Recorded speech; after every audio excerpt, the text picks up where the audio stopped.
सबके पूजा हौ जलवा ढारे गे पूजबा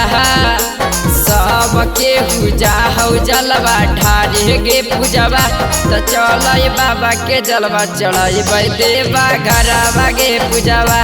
चल बाबा के जलवा चढ़ाई देवा घरवा गे पूजबा पेनहली है गेरुआ रंग फरकवा गे पूजबा पेनहली है गेरुआ रंग फरकवा गे पूजबा तो चल बाबा के जलवा चढ़ाई देवा घरवा गे पूजबा तो चल बाबा के जलवा चढ़ाई देवा घरवा गे पूजबा माँ प्रतिमा रिकॉर्डिंग स्टूडियो शेखपुरा। बाबा के जलवा चढ़ाई देवा घरवा गे पूजबा मिक्स बाय शैलेंद्र बाबू।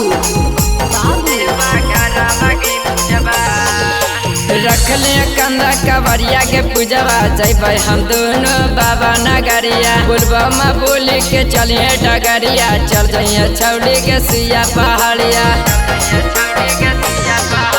रखले कंदा कवरिया के पूजवा जब हम दोनों बाबा नगरिया बोलबा बोली के चलिए डगरिया चल जाइए छौड़ी के सिया पहाड़िया अबारली है सुल्तानगंज में जलवा के पूजवा अबारली है सुल्तानगंज में जलवा के पूजवा तो चल बाबा के जलवा चढ़ाई देवा घरवा के पूजवा तो चल बाबा के जलवा चढ़ाई देवा घरवा के पूजवा माँ प्रतिमा रिकॉर्डिंग स्टूडियो शेखपुरा।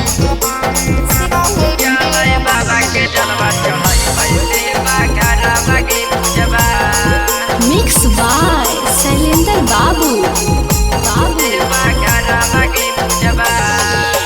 बाबा के दूर हकै मंदिरिया जैबे तले के कांधे कवरिया बड़ी सुंदर सजल मंदिरिया जैबे छौड़ी बाबा नगरिया बाबा के दूर हकै मंदिरिया जैबे तले के कांधे कवरिया बड़ी सुंदर सजल मंदिरिया जैबे छौड़ी बाबा नगरिया फेरी दे तीन धनराज पर नजरिया गे पूजबा फेरी दे तीन धनराज पर नजरिया गे पूजबा चल बाबा के जलवा चढ़ाई देवा घरवा गे पूजबा चल बाबा के जलवा चढ़ाई देवा घरवा गे पूजबा।